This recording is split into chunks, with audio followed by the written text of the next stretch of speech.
18절부터 21절까지 말씀을 중심으로 해서 선으로 악을 이기는 신앙, 이런 제목으로 함께 말씀을 나누도록 하겠습니다.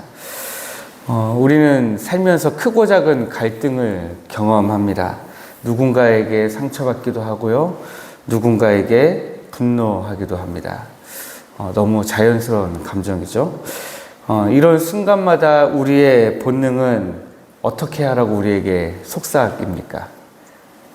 내가 그대로 갚아주겠어, 어디 두고 봐, 이런 마음을 갖게 만들죠.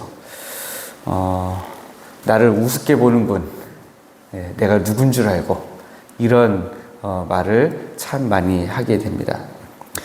왜 우리는 이런 자연스러운 감정을 가지고 덤비게 될까요? 왜 분노하게 되고, 내가 상처받으면 다시 갚기 위해서 노력을 하게 될까요? 이게 바로 세상의 방식이기 때문에 그렇습니다. 이게 바로 악한 사단 마귀가 우리에게 학습시켜 놓은, 우리를 그런 죄의 본성으로 만들어 놨기 때문에 그게 가장 자연스러운 반응이죠. 하지만 오늘 말씀은 전혀 다른 하나님의 방식에 대해서 우리에게 말씀해 주고 있습니다. 보복 대신 용서하라고 이야기하고 있고요, 적대감 대신에 화평을 추구하라, 그렇게 말씀하고 있습니다.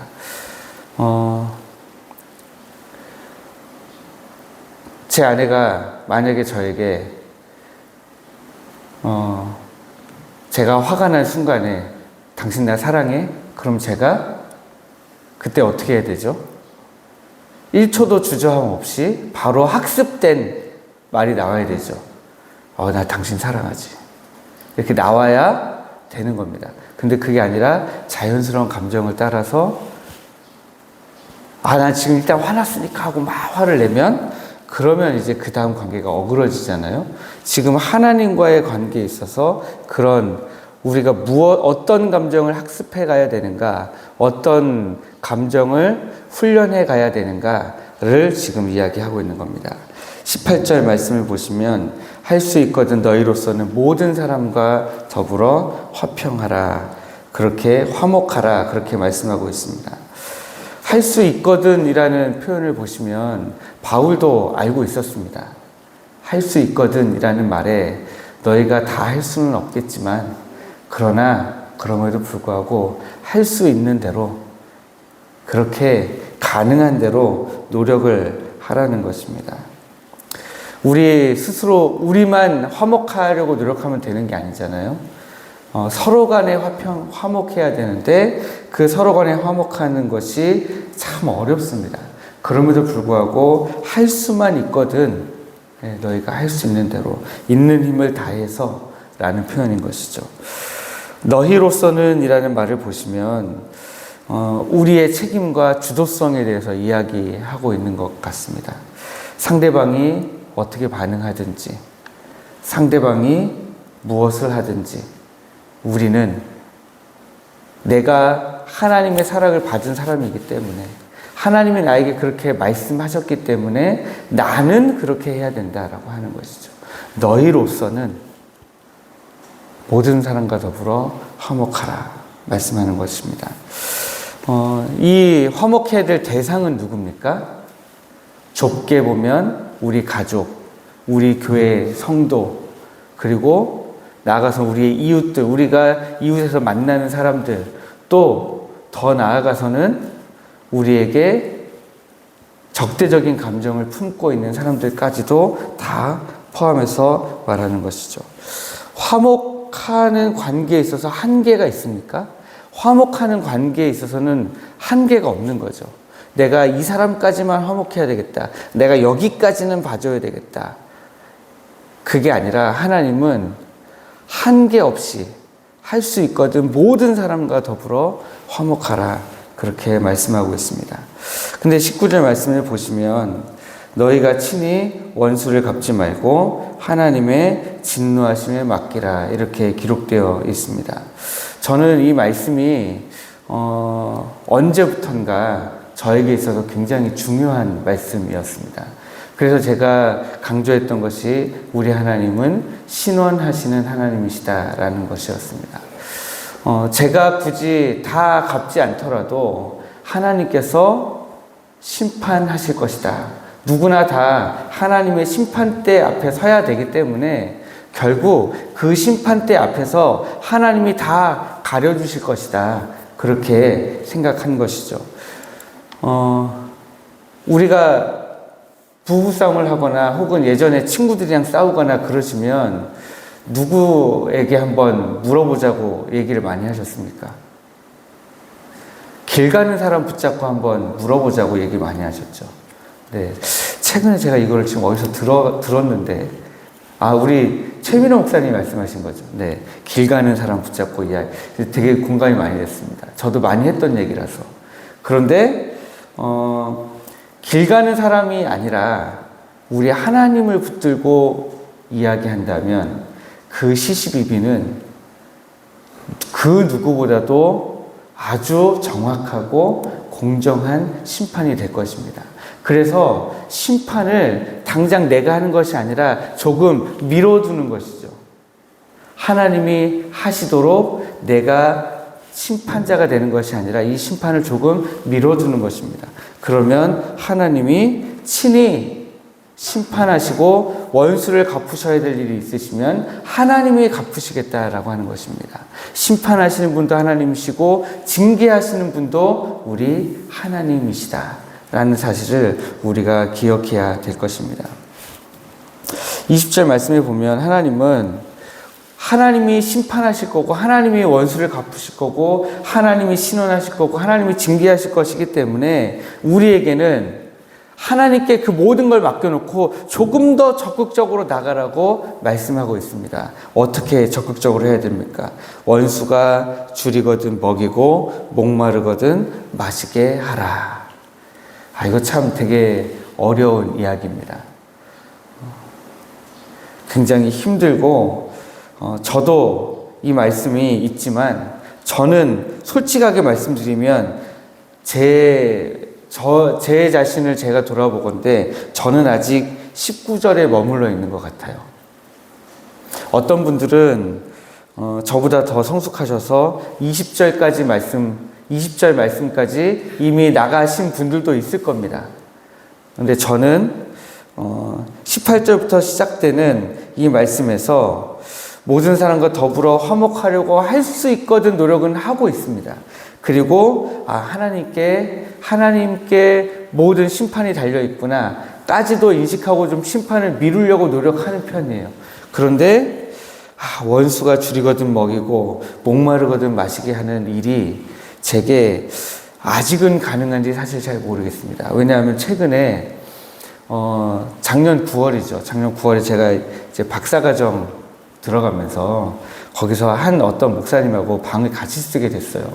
그때까지만 해도 그 목사님이 그렇게 자기가 개척한 교회는 아니라 할지라도 큰 교회는 아닌 담임 목사님이셨는데 저한테는 또 학교 후배였어요. 그래서 이제 저한테 굉장히 깍듯하게 대해줬어요. 근데 이분이 또 군대의 정훈장교 출신이어가지고 저는 좀 약간 숨 막혔습니다. 왜냐면 들어갔더니 지금 화장실에 같이 쓰는 거잖아요. 화장실에 자기 물건을 일렬 종대로 쫙 늘어놓고요. 예. 아침에 일어나면 자기 이부자리를 탁탁 각져서 딱 해놓고 나이도 저보다 한 5살밖에 안 어린데 하는 게 제가 완전히 숨이 막혀가지고 저도 각을 좀 잡지만 이분한테는 비할 바가 못 되는 거예요. 그래서 좀 많이 숨이 막히고 힘들었는데 이분이 또 잠도 딱 11시 되면 불을 딱 꺼요. 예. 그때만 해도 저는 좀 더 늦게 잘 때였는데 그래서 어둠 속에서 혼자 이렇게 있다가 자곤 했습니다. 그런데 그분이 어느 날 저에게 라오스의 어떤 선교사님에 대해서 묻는 거예요.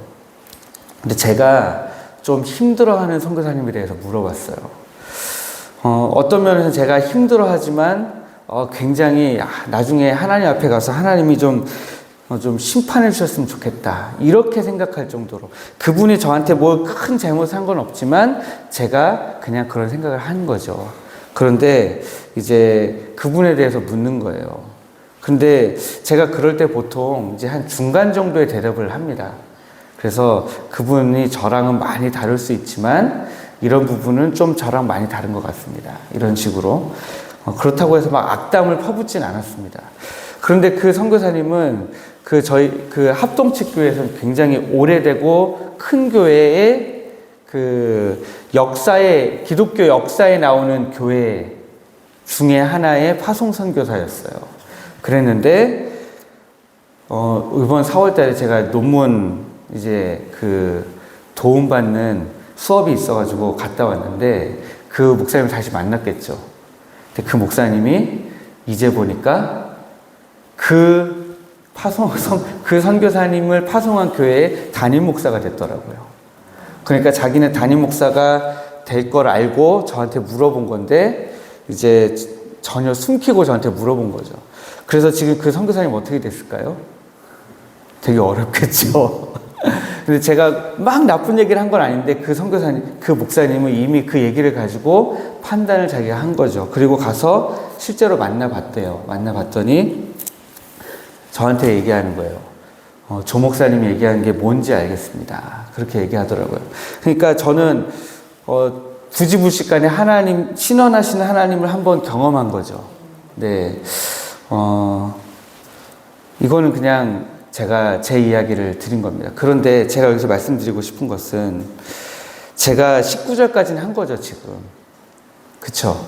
근데 제가 그 논문 지도 수업에 가가지고 그분이 그 교회의 담임 목사가 되었다. 그래서 그 사전에 지식을 얻기 위해서 저한테 물어본 것이었다라는 사실을 알았을 때 제 감정이 어땠을까요? 뛸 듯이 기뻤습니다. 너무 죄송스럽지만. 그러면 저는 20절에 원수가 줄이거든 먹이고 목마르거든 마시게 하는 이 과정까지 저는 못 간 거죠. 네.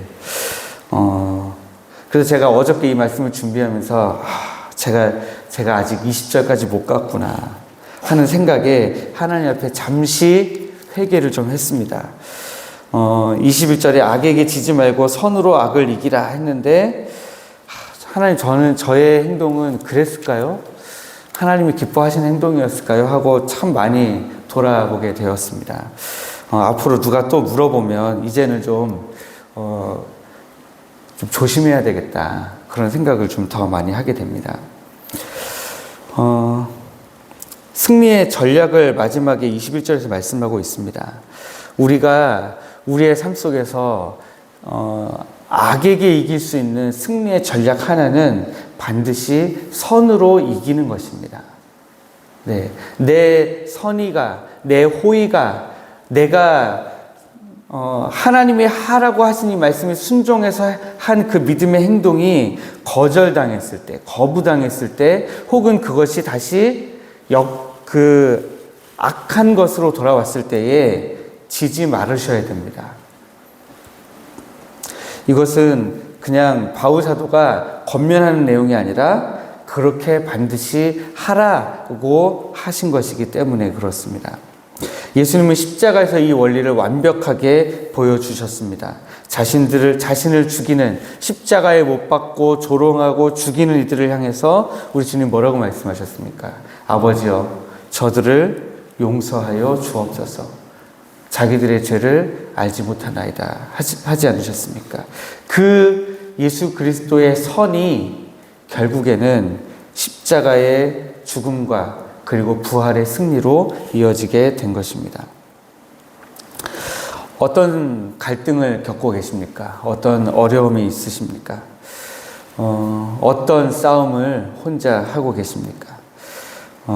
어떤 상황이든지 간에 악에게 지지 말고 선으로 이겨나가는 그런 신앙을 가진 여러분들 되시기를 주님의 이름으로 축복합니다.